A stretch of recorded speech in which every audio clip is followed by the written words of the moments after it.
Hello बच्चों आपका chapter number 7 complete हो चुका है और उसके जो न्यूमेरिकल्स हैं, जो उसके आंकिक प्रश्न हैं, वे भी मैंने आपको हल करा दिए हैं। और जो क्वेश्चन उसमें बाकी बचे हुए हैं वे बच्चों आपको उन्हीं के बिहाफ पर, उन्हीं के बेस पर जो कि मैंने आपको कराए हैं हल करने हैं। और अगर इसके बाद अगर कोई दिक्कत आती है, कोई चीज़ समझ में नहीं आती, तो आप मुझसे डिस्कस कर सकते हो या ग्रुप में डाल सकते हो और मैं आपको उसका जो सॉल्यूशन है वो भेज दूंगा बाद में। ठीक है, तो आज आपका चैप्टर शुरू करते हैं। Chapter number 8। चैप्टर 8 का नाम है गतिमान आवेश एवं चुंबकीय क्षेत्र, moving charge and magnetic field. देखो, इस चैप्टर में हम कुछ पॉइंट्स की स्टडी करेंगे, जैसे कि एक समान चुंबकीय क्षेत्र में धारावाही चालक पर बल, दो समांतर धारावाही चालकों के बीच बल एम्पियर की परिभाषा। तो सबसे पहले बच्चों इसका इंट्रोडक्शन देखते हैं, प्रस्तावना देखते हैं। देखो, जो मैग्नेट वर्ड है उसी से मिलकर के चुंबकीय क्षेत्र जिसको हम बोलते हैं उसको इंग्लिश में मैग्नेटिक फील्ड बोलते हैं। तो चुंबक, सबसे पहले तो हमें यही समझना होगा कि चुंबक किसे कहते हैं, क्योंकि चुंबक के कारण ही तो चुंबकीय क्षेत्र होता है। तो सबसे पहले तो चुंबक का समझना बेहद ज़रूरी है। चुंबक एक पत्थर का नाम होता है जो सबसे पहले खोज की गई थी। एक प्राकृतिक पत्थर था जैसे मैग्नेटाइट, लोहे का ऑक्साइड है Fe3O4। ठीक है, तो इसका एक गुण था कि ये लोहे के छोटे छोटे टुकड़ों को अपनी ओर आकर्षित करता था। और जो ये गुण था इसका, जिसके कारण ये छोटे छोटे टुकड़ों को अपनी ओर आकर्षित करता था, इसी को चुंबकत्व कहा गया है। इसी का नाम है मैग्नेटिज्म। चुंबकत्व को इंग्लिश में मैग्नेटिज्म बोलते हैं। और प्राकृतिक चुंबक जो है, जो नेचुरली फ्री फॉर्म में पाए जाते हैं, उनमें चुंबकत्व का गुण जो है अत्यंत क्षीण होता है, मतलब बहुत कमज़ोर होता है। और ये अनियमित आकृति के भी होते हैं। लेकिन जो हमारे पास आज मॉडर्न युग में बहुत सारी धातुएं हैं और उनका प्रयोग करके आपस में मिश्र धातुओं का शक्तिशाली चुंबक बनाए जाते हैं, जिनको कि आर्टिफिशियल मैग्नेट, कृत्रिम चुंबक कहते हैं। और विभिन्न उपकरणों में प्रयुक्त करने के लिए कृत्रिम चुंबक विभिन्न आकृतियों के बनाए जाते हैं, जैसे दंड चुंबक, नाल चुंबक, चुंबकीय सुई आदि। तो सबसे पहले हम इसमें चुंबक का स्टडी करेंगे और उसके बाद उसके गुणों का बहुत वाइडली इसमें समझाया गया है। तो सबसे पहले चुंबक है। तो देखिए बच्चों, समझिए चुंबक, व्हाट इज़ मैग्नेट, मैग्नेट क्या है। देखो, चुंबक वह पदार्थ अथवा द्रव्य है जो लोहे की वस्तुओं को अपनी ओर आकर्षित करती है तथा पृथ्वी पर अन्य किसी चुंबक की अनुपस्थिति में गुरुत्व केंद्र से स्वतंत्रतापूर्वक लटकाने पर सदैव उत्तर दक्षिण दिशा में ठहरती है। तो ये वो पदार्थ है जो हमेशा, अगर आप फ्रीली इसको हैंगिंग करोगे पृथ्वी तल पर किसी भी सरफेस पर, तो हमेशा नॉर्थ टू साउथ दिशा में ठहरेगी। और अगर किसी चुंबक के चारों ओर लोहे का बुरादा अथवा लोहे की छीलन लाएं तो चुंबक उसे अपनी ओर आकर्षित कर लेती है। और वो चुंबक की कैपेसिटी पे डिपेंड करता है कि वो कितना ज़्यादा उसको आकर्षित करती है। अगर बड़ा चुंबक है तो ज़्यादा आकर्षित करेगी, अगर छोटा चुंबक है और बुरादा ज़्यादा है, छीलन ज़्यादा है, तो उसको उसी रेशो में वो अपनी ओर आकर्षित करेगी। देखिए, चुंबक से चिपकने वाले लोहे के बुरादे की मात्रा चुंबक के सिरों पर अधिकतम, जो चुंबक के सिरे हैं यहाँ पर चुंबकत्व तो सबसे ज़्यादा होता है, और जो बीच में है यहाँ पर मध्य में चुंबकत्व जो है वो कम होता है, न्यूनतम होता है। चुंबक के सिरों पर जहाँ चुंबकत्व अधिकतम होता है उन्हें चुंबकीय ध्रुव बोलते हैं, मैग्नेटिक पोल्स।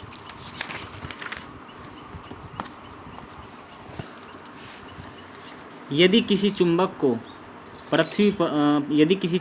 पृथ्वी पर किसी अन्य चुंबक की अनुपस्थिति में उसके गुरुत्व से इस प्रकार लटकाते हैं कि वो क्षैतिज तल में दोलन कर सके, तो वह सदैव उत्तर दक्षिण दिशा में ठहरती है। चुंबक का जो सिरा पृथ्वी के उत्तरी ध्रुव को इंगित करता है उसे चुंबकीय उत्तरी ध्रुव बोलते हैं, मैग्नेटिक नॉर्थ पोल। तथा चुंबक का वह सिरा जो पृथ्वी के दक्षिणी ध्रुव को इंगित करता है उसे चुंबकीय दक्षिणी ध्रुव बोलते हैं, मैग्नेटिक साउथ पोल। देखिए ये बच्चों, ये नॉर्थ पोल है, ये साउथ पोल है, ये इन दोनों के बीच की डिस्टेंस है। और ये भी एक चुंबक है, ये इसमें नॉर्थ पोल है और इसमें ये साउथ पोल है।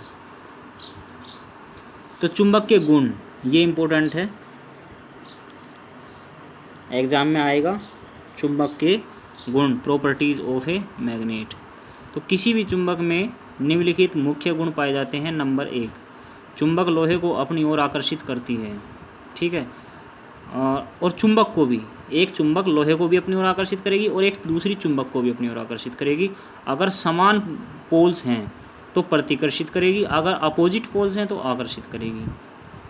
नेक्स्ट पॉइंट है, स्वतंत्रता पूर्वक लटकाया गया चुंबक सदैव उत्तर दक्षिण दिशा में ठहरता है, नॉर्थ टू साउथ, यही डायरेक्शन में हमेशा ये फ्रीली ठहरता है।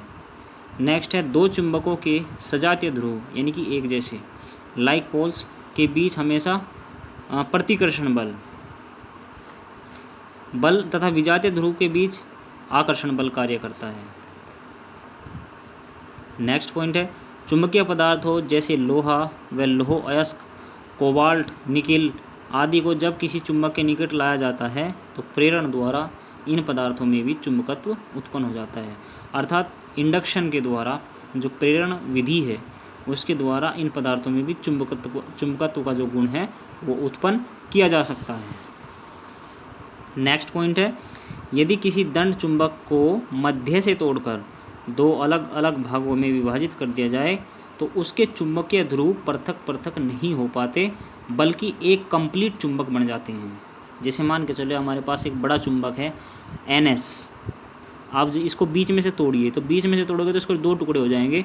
अब वे दो टुकड़े ऐसा नहीं है कि N वाला टुकड़ा ये रहेगा और S वाला टुकड़ा ये रहेगा, नहीं, ये दोनों ही अलग अलग चुंबक बन जाएंगे। जो टुकड़े तोड़े हैं वो एक अलग चुंबक बन जाएगी, फिर आप इसको तोड़ो वो भी एक अलग चुंबक बन जाएगी, इसको तोड़ो वो भी एक अलग, इनको भी तोड़ोगे तो भी एक अलग अलग चुंबक बनती चली जाएगी, जब तक कि इसका एक कण भी रहेगा वो भी अलग अलग चुंबकीय गुण रखेगा, जब तक ये कम्प्लीटली डिवाइड नहीं हो जाता। इससे यह स्पष्ट है कि एक विलगित चुंबकीय ध्रुव एन आइसोलेटेड मैग्नेटिक पोल का कोई अस्तित्व नहीं होता है, इसका कोई एग्जिस्टेंस ही नहीं होता। नेक्स्ट पॉइंट समझिए बच्चों, एक्स्ट्रा शॉर्ट्स इंपॉर्टेंट हैं, स्टडी कर लेना इनको। चुंबक से संबंधित कुछ अन्य महत्वपूर्ण जानकारियाँ, some other important facts regarding a magnet. तो सबसे पहला जो पॉइंट है वो है चुंबकीय अक्ष। देखो चुंबक के दोनों ध्रुवों को मिलाने वाली रेखा को चुंबकीय अक्ष कहते हैं, जो आपस में दोनों ध्रुवों को मिला रही है। नेक्स्ट पॉइंट है चुंबकीय लंबाई अथवा चुंबक की प्रभावी लंबाई।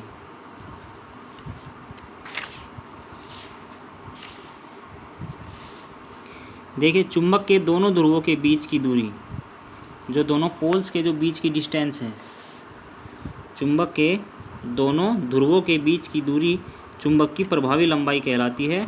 और दंड चुंबक की प्रभावी लंबाई बराबर होती है 5/6 गुणा दंड चुंबक की ज्यामितीय लंबाई बराबर 5/6 × 2L। इसका जो डायग्राम है वो चित्र A है, ये डायग्राम A। ये तो थी दंड चुंबक। अब ये जो डायग्राम में दिखाया गया है ये दंड चुंबक है और ये कौन सा है, ये है अर्धवर्ताकार चुंबक, सेमी सर्कुलर। तो इसमें क्या है, अर्धवर्ताकार चुंबक की जो प्रभावी लंबाई है उसका फॉर्मूला क्या है, तो अर्धवर्त का माध्य व्यास यानी कि कैपिटल 2R, इसका B चित्र है। नेक्स्ट पॉइंट समझिए, आर्टिकल नंबर 8.3 धारावाही परिनालिका का चुंबकीय व्यवहार, magnetic behaviour of A current carrying solenoid. तो सबसे पहले तो सोलिनॉइड समझिए जो धारावाही परिनालिका का है, जिसको कि धारावाही परिनालिका बोला गया है यहाँ पे। गत्ते यानी कि कार्डबोर्ड अथवा मोटे कागज़ के अचालकीय बेलन पर वैद्युत रुद्ध चालकीय तार की कुंडलिनी हेलिक्स के अनेक फेरे लपेटकर एक परिनालिका बनाई जाती है, जैसे ये परिनालिका यहाँ पे बनाई गई है।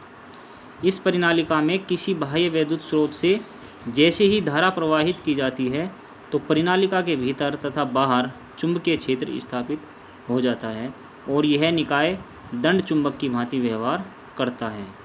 इसका परीक्षण करने के लिए परिनालिका को चित्र 8.4 की भांति यदि किसी धागे से स्वतंत्रता पूर्वक क्षैतिज तल में लटकाया जाता है तो परिनालिका में धारा प्रवाहित होते ही यह सदैव उत्तर दक्षिण दिशा में घूमकर ठहर जाती है, और अगर इसे इस स्थिति से थोड़ा सा घुमाकर छोड़ दिया जाए तो भी यह पुनः उत्तर दक्षिण दिशा में ही ठहरती है। तो इसका मतलब ये है कि चुंबक का जो उत्तरी ध्रुव है पृथ्वी के दक्षिणी ध्रुव की ओर, और जो दक्षिणी ध्रुव है वो पृथ्वी के उत्तरी ध्रुव की ओर रहते हैं। अर्थात परिनालिका की जो अक्ष है पृथ्वी के चुंबकीय अक्ष की अनुदिश रहती है। और अगर परिनालिका में धारा प्रवाह की दिशा उलट दी जाती है तो परिनालिका की अक्ष भी ऑटोमेटिक 180 डिग्री पर घूम जाती है, अर्थात ध्रुवों के स्थान परस्पर आपस में चेंज हो जाते हैं। और परिनालिका के सिरों की ध्रुवता इससे प्रवाहित होने वाली धारा की दिशा पर भी निर्भर करती है। अगर सिरे से देखने पर इसकी कुंडली में धारा की दिशा दक्षिणावर्त यानी क्लॉकवाइज अर्थात घड़ी की सुई की दिशा में हो तो यह सिरा दक्षिणी होगा, और अगर घड़ी की सुई की दिशा के विपरीत हो तो यह सिरा वो होगा वामावर्त यानी कि एंटी क्लॉकवाइज यानी कि घड़ी की दिशा का उल्टा, और इसको बोलेंगे उत्तरी ध्रुव। नेक्स्ट पॉइंट है बच्चों चुंबकीय क्षेत्र एवं बल रेखाएं, यहाँ से आपको बाद में पढ़ाया जाएगा।